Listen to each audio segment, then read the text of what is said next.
Well, good evening, and happy Friday to all pro wrestling fans out there of all shapes and sizes from all around the world. Welcome to another Pro Wrestling Talk video brought to you by Blitzball Champ Gaming here on the U to the Tube.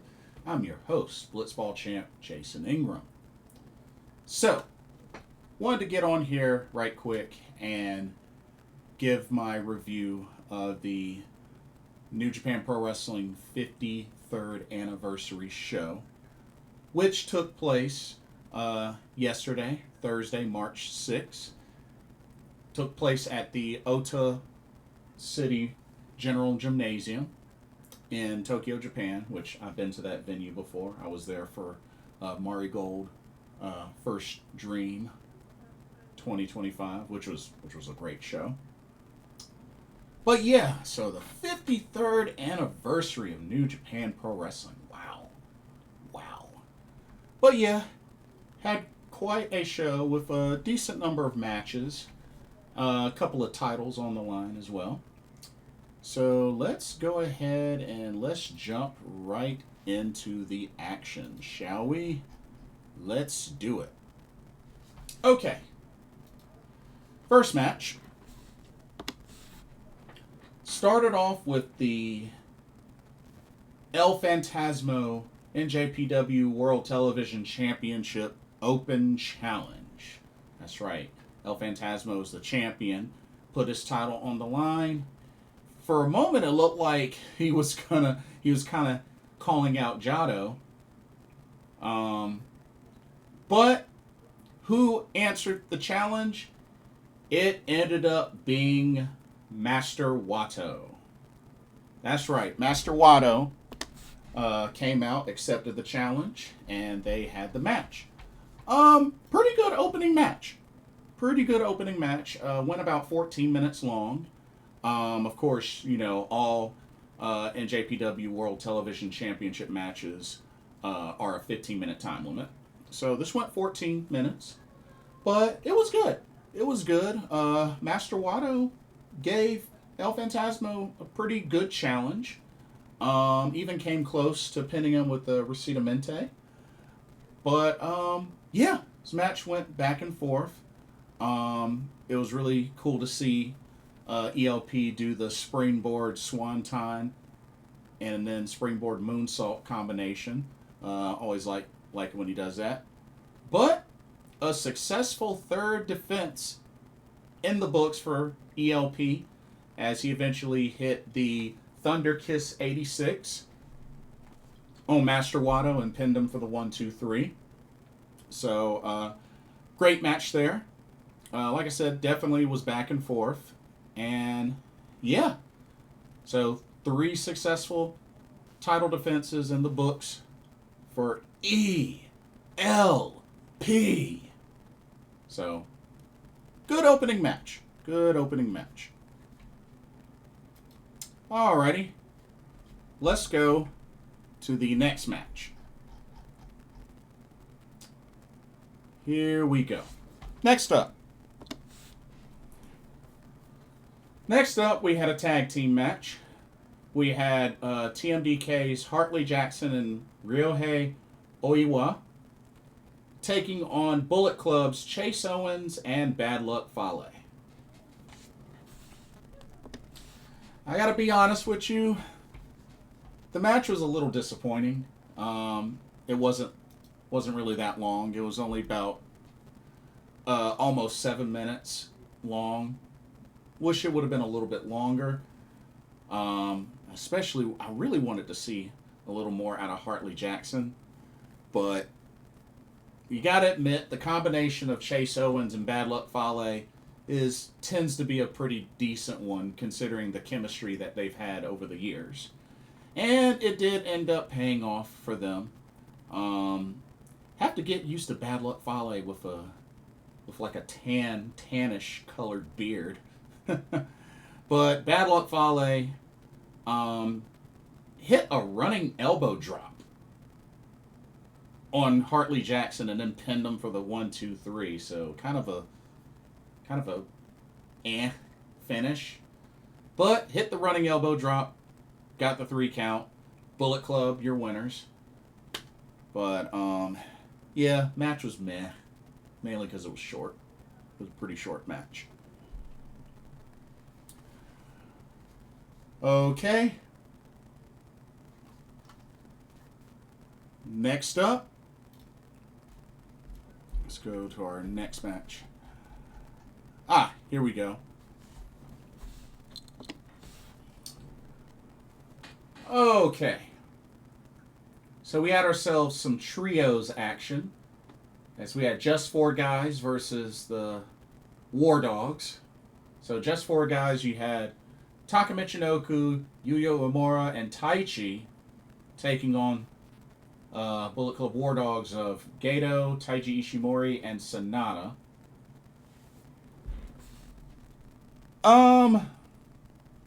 Match was a little longer than the previous tag match.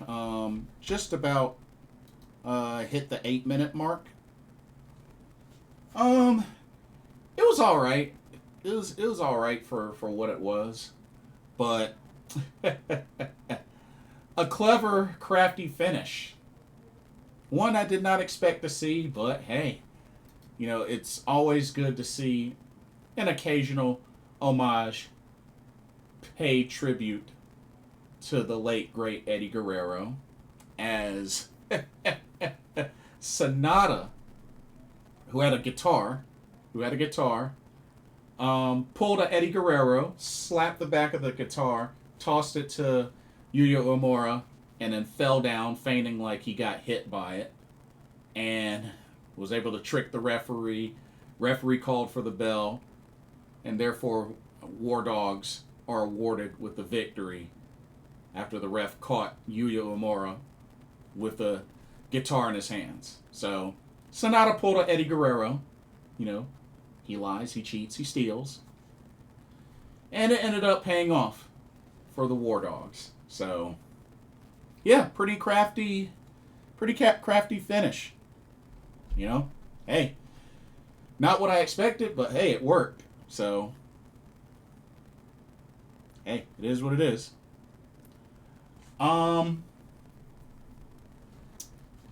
Let's see. Let's go to our next match. Here we go. We had ourselves a tag team match here. Bullet Club War Dogs of Gabe Kid and Drilla Moloney taking on House of Torture's Yoshinobu Kanemaru and Ren Narita. Yeah, let's keep it real. This really wasn't much of a match. I don't even think it lasted a minute. They brawled on the outside a bunch. Just brawled all over the arena. And brawled. Barely did much inside the ring after the bell finally rang. And this ended up resulting in a double countout. Honestly, I was a little surprised at first, but when I think about it, shouldn't be too surprised. War Dogs and House of Torture, I think, are definitely going to be feuding for a while. And just, things got heated. And they just brawled. And it resulted in a double countout. Because they couldn't make it back in the ring to beat the count of 20. So, really not a whole lot to it. But, yeah. That's what happens. But I believe they are going to redo this tag match during the first night of the New Japan Cup. So I'm gonna run that back, and hopefully it'll be a lot more of a match, but we'll see. Okay, let's go to the next match. We had 8-man tag action, as we had LIJ versus House of Torture. So LIJ, we had Hiromu Takahashi, Shingo Takagi, Tetsuya Naito, and Yota Tsuji taking on House of Torture's Dick Togo, Sho, Yujiro Takahashi, and Evil. Match was a little over 10 minutes.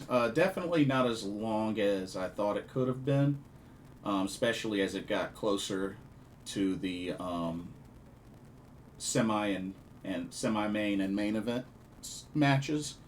But, it was chaotic while it needed to be. And, you know, it was an 8-man tag, so, you know, the action was pretty nonstop. I mean, Dick Togo used the Garrick quite a bit to choke Hiromu Takahashi. You know, saw that. But yeah, just, you know, decent bit of back and forth action. But when it was all said and done, Hiromu was able to submit Dick Togo with a maximum the holding. You know, that kind of really unique, modified cloverleaf to submit Dick Togo, giving LIJ the victory. And, yeah. And honestly, I'm not surprised that LIJ won. I felt like their team was a lot more stacked than House of Torture's team, especially being that they had Dick Togo wrestle. But I mean, when you got the heavy hitters like Hiromu, Shingo, Naito, and Yota Tsuji, yeah, that's a hard team to beat. So I'm really not surprised at the overall outcome. Okay. Now let's get to our semi-main event. Semi-main event. All right. This was for the IWGP Junior Heavyweight Championship. As the champion, El Desperado defended against United Empire's Francesco Akira. And oh boy, this was a phenomenal match. Match went a little over 24 and a half minutes. Yeah, Francesco Akira definitely looked very strong in this match and showed a lot of fighting spirit.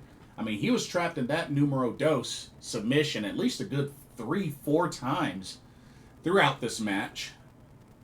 And honestly, when he hit the fireball from the front out of nowhere, I was like, oh snap, maybe they are going to put him over. But then Despy kicked out. But yeah, this was back and forth action. Saw a good amount of high flying from Francesco Akira.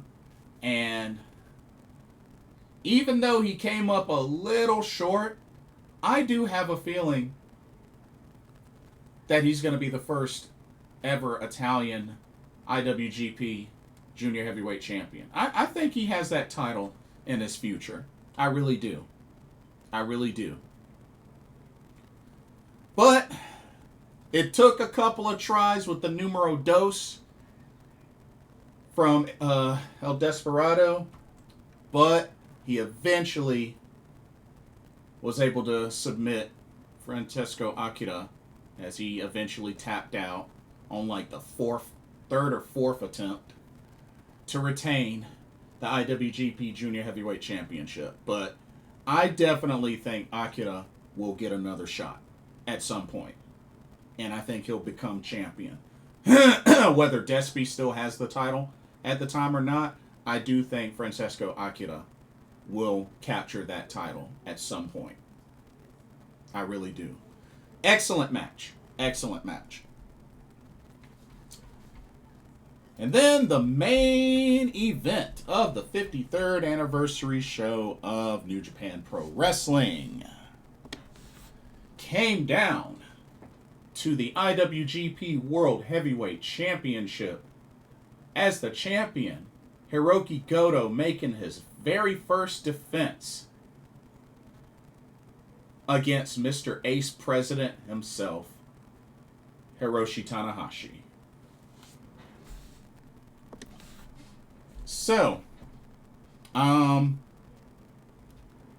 Goto's first defense, and this was a good one. This was about a 20-minute match, a little over 20 minutes, and it was good. It was definitely good. Tanahashi was doing Tanahashi-like things with the sling blades and the twist and shouts and the dragon screws and the high fly flows. Goto was unleashing everything. Even Tanahashi had him trapped in a clover leaf, and he had him trapped in that for a while, but he didn't submit. But this was a great hard hitting match. I mean, we've seen these two face each other before, and typically Tanahashi over the years has gotten the best of Hiroki Goto. But this main event, it would be a different story, as Hiroki Goto kept pouring on the damage, kept bouncing back, and eventually hit Tanahashi with a GTR, and then pinned him for the 1-2-3. And there you have it. Hiroki Goto's first successful defense of the IWGP World Heavyweight Championship in the books. And we now know who his next challenger will be, as Mr. Blue Justice himself, Yuji Nagata, stepped up to challenge Hiroki Goto, and it has been accepted. So, yeah, Hiroki Goto is going to be defending against Yuji Nagata next.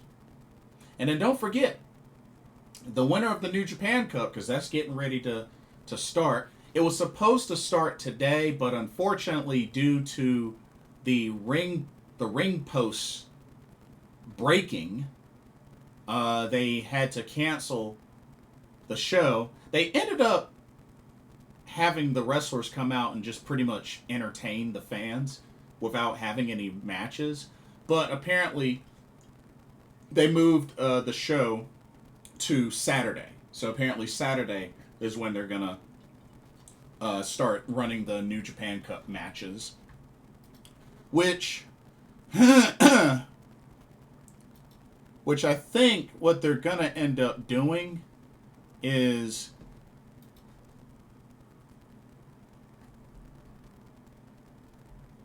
so instead of 2 New Japan Cup matches, they're going to do 4.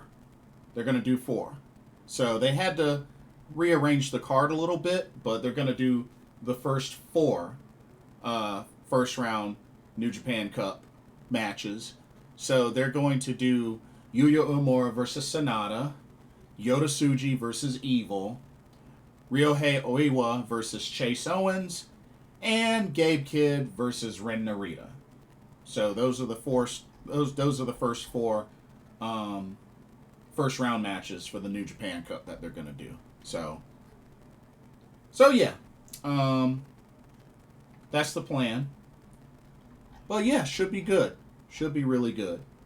But congratulations to Hiroki Goto on another successful, or his first successful defense, mind you.